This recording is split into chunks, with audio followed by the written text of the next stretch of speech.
Hey everyone, this is Andrew. Welcome back to the channel and welcome back to the Organic Chemistry series. In this video, I will be discussing conformational analysis, stereochemistry, as well as Newman projection.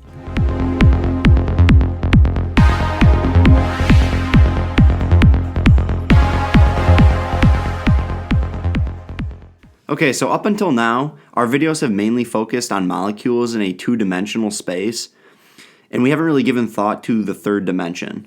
So stereochemistry is the branch of chemistry concerned with the three-dimensional aspects of molecules. Bonds are cylindrically symmetrical, and rotation around the carbon-to-carbon bond occurs freely. It's constantly changing the spatial relationships between the hydrogens on one carbon and those on the other. The different arrangements of atoms that result from this bond rotation are called conformations, and molecules that have different arrangements are called conformational isomers. Conformational isomers can be represented in two ways, as you see on the page. One, a Sawhorse representation, and the other is a Newman projection.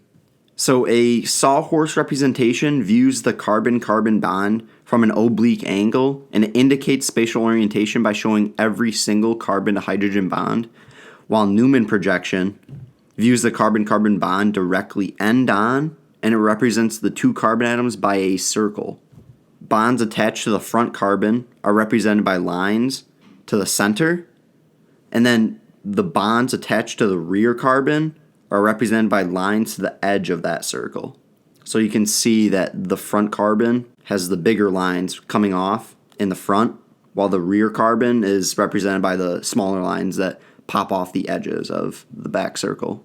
So while we have both of these representations here, let's take that back carbon and rotate it 60 degrees, and we see that through stereochemical studies, we know that the hydrogens and the carbons are freely rotating around that sigma bond, which is right here. So there's a sigma bond, which we've shown before. So they're sp3 hybridized. These carbons are sp3 hybridized, and they're overlapping. So this sigma bond has free rotation. So as we move forward, we're going to be dealing with a Newman projection. So for instance, when we take this and rotate it 60 degrees, when we take this Newman projection, it's a little bit easier to see with the Sawhorse representation if you've never seen Newman before. However, it's still the same concept.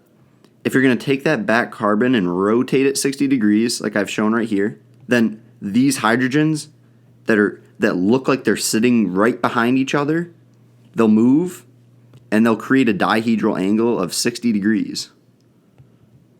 Okay, so here's another representation. What we have here, is a line bond structure. So, as you can see, with my pretty bad drawing of an eye, so what we're doing is we're taking this perspective, we're looking down the bond. So the green hydrogens are in front, and you can see with the wedges and dashes that those just get represented by bonds off to the side, while the hydrogen that we're looking into this plane of the molecule, the hydrogen right here is this one right here. It's down front. And then same thing with the blue hydrogens that I've indicated. They're on the back carbon. The one up top is also up top over here. And the ones that are on the bottom in the wedge and dash are also represented. So what we can imply is that this wedge and this wedge must be on the same side. So say we give this one green 1, and this is blue 1. They're both going to be on the same side. So this would be green 1, and this would be blue 1. Now, I hate to call it left and right side because that does not exist. They're freely rotating. However, in this picture, just if that's going to help you remember what a Newman projection is, use it that way. So now let's discuss some energy. So when we take a molecule, this ethane, this Newman projection, we see that these hydrogens are very spaced out. They're where they want to be. Okay, so in this conformation, this gets called staggered. See, the hydrogens are away from each other. By taking measurements of the bonds and the right triangles that they form in space, we know that the hydrogens are 180 degrees from each other. Meanwhile, say we take that same molecule and rotate the front carbon, in this instance, 60 degrees. What this is going to do is it's going to create energy, it's going to in the form of potential energy. So think of magnets, okay? When you put two magnets of like charge near one another, they're going to want to push away. So at the atomic level, these hydrogen atoms have electron clouds full of negative charge. So when you bring two of them near one another, they're just going to want to repel, and they're going to want to take that potential energy and convert it into the kinetic energy of motion. So when we take this staggered conformation over here and convert it by rotating the front carbon 60 degrees, we get what is called an eclipsed conformation. In this eclipsed conformation of ethane, each interaction between hydrogen atoms from the other carbon atom, there's 4 kilojoules per mole of energy, of potential energy. So when you add this up, if you have a molecule, a conformation that is eclipsed, it is going to be 12 kilojoules per mole higher in energy than the staggered conformation, which is energetically favorable as well as sterically favorable. So now let's look at this molecule of butane. Butane looks like this, and so let's take a look at this molecule down the bond of second carbon to the third carbon. So when we do this, we see here we got carbon 2 and carbon 3. In the Newman projection, we'll have one line off to this red methyl group, and then we'll have another line off to that orange methyl group, which will be down, and the red one will be up. So let's take a look at this Newman projection. What we call this is the anti-conformation. It's the lowest in energy. There is little to no steric hindrance since the methyl groups are 180 degrees from one another, and the hydrogens are not overlapping with each other's electron clouds, so it's perfectly favorable. So if we look at this ball and stick model, we see that the two methyl groups, the one right here and this one as well, are 180 degrees from one another. This is the most favorable conformation that the molecule of butane can be in. And it's called the anti-conformation, and it has a potential energy of 0 kilojoules per mole. Okay, so you may be wondering now, what happens when you rotate the rear carbon? So say we take the rear carbon, rotate it 60 degrees from this anti-conformation, the most stable conformation of butane. We rotate the rear carbon 60 degrees, we're going to get this. It's called an eclipsed conformation of butane. The interaction between the hydrogen atoms, the two hydrogen atoms, will give us an energy of 4 kilojoules per mole. Meanwhile, the overlap of the methyl groups with the hydrogens will give us 6 kilojoules per mole. In total, this eclipsed conformation will have 16 kilojoules per mole of energy, and it is much less stable than the anti-conformation. So now take that eclipsed conformation, which is sitting at 16 kilojoules per mole of energy, and rotate that rear carbon another 60 degrees. So we're going to be rotating it this way. We're going to get what looks like this, okay? The two methyl groups are going to be very close to one another, and what happens from this overlap is called steric strain. Basically, how I understand this is, think about if you're taking two very negatively charged areas of electron density. So you got the 3 hydrogen atoms on the one methyl group, and then you have the 3 hydrogen atoms on the other methyl group, and you bring them in each other's space. All that negative charge wants to repel and push away. And this is called steric hindrance or steric strain. In this instance, this conformation gets called the gauche, and it's only at 3.8 kilojoules per mole of energy. So it's much more stable than the eclipse conformation, but it's also less stable than the anti-conformation. Now, what happens when you take that gauche conformation, which is sitting at 3.8 kilojoules per mole, with the methyl groups near one another? Now, it's more stable than the eclipsed, however, it is less stable than the anti. So when you rotate that rear carbon 60 degrees, now you're taking these methyl groups that were close enough and bringing them even closer, which is going to create an enormous amount of energy, 11 kilojoules per mole. So these two methyl groups crowding each other's space, there's a ton of steric hindrance, and this molecule is not going to want to stay in this conformation. And so because it's high in energy, it means it's less stable and it will change extremely rapidly. This entire eclipse conformation sits at 19 kilojoules per mole because we add together the interaction between the two methyl groups as well as the two interactions of each hydrogen set, which is, they're both 4 kilojoules per mole. So remember when we talk about this, Newman projection of butane, for example, or when you deal with any other Newman projection where the substituents aren't only hydrogens, the anti-conformation is the most stable. It's what it wants to be in. The Gauss conformation is the second most stable, and the Eclipsed conformation is the least stable. Okay, so let's hop into some practice problems. So let's look at this first problem.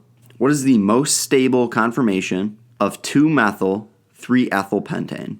Looking down the C2 to C3 bond. Okay, so because the methyl group is the closest to the end of the chain, it gets carbon 2. And this will get carbon 3, 4, 5. So when we take a look at this, we see that the second carbon has a methyl group, the implied hydrogen, and then in front of it, there's a methyl group. So let's draw out this carbon 2 first. When we take a look at this, we see, draw the first CH3 group, which is down below, so in the front of the plane. If you're looking at this molecule this way, this CH3 group right here is going to be down below. And then when you look at the dash and wedge, they're going to be up above, to the right or left, from this angle. See, if you looked at it from this side, they'd switch. From this side over here, this is going to be on the right and the left.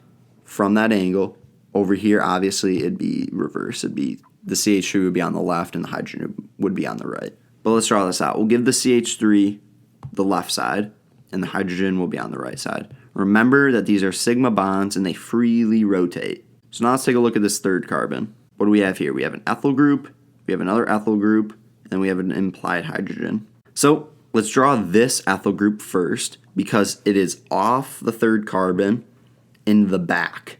So it's on the opposite side of this methyl group over here. So we know exactly where to put this. This goes up here. CH2, CH3. So now remember what I just said about dashes and wedges and from what angle you're looking at it from? So we put this CH3 on the left and it has a dash. It has a wedge, excuse me. So this hydrogen will be on the exact same side as the wedged CH3 up here. So the hydrogen goes right here. And lastly, this ethyl group will go over here. Now you may be wondering, how about this? Look at this interaction right over here. There's so much crowding this space over here. This is not the most stable conformation. So what we need to do is rotate the rear carbon 60 degrees, which will push both ethyl groups to the right. It's going to pull this hydrogen over into this space, which is going to be much more favorable. So when we rotate the back carbon by 60 degrees, this is what we get, and this is the most stable conformation of 2-methyl, 3-ethyl pentane. So let's look at another problem. Convert the following line bond structure into a Newman projection. This is just an arbitrary molecule, so let's look at it from this direction. When we do that, we see that we have a methyl group down below, we have a bromine atom, we'll say to the right, and then we have a chlorine to the left from that side. So when we draw this out, it looks like this.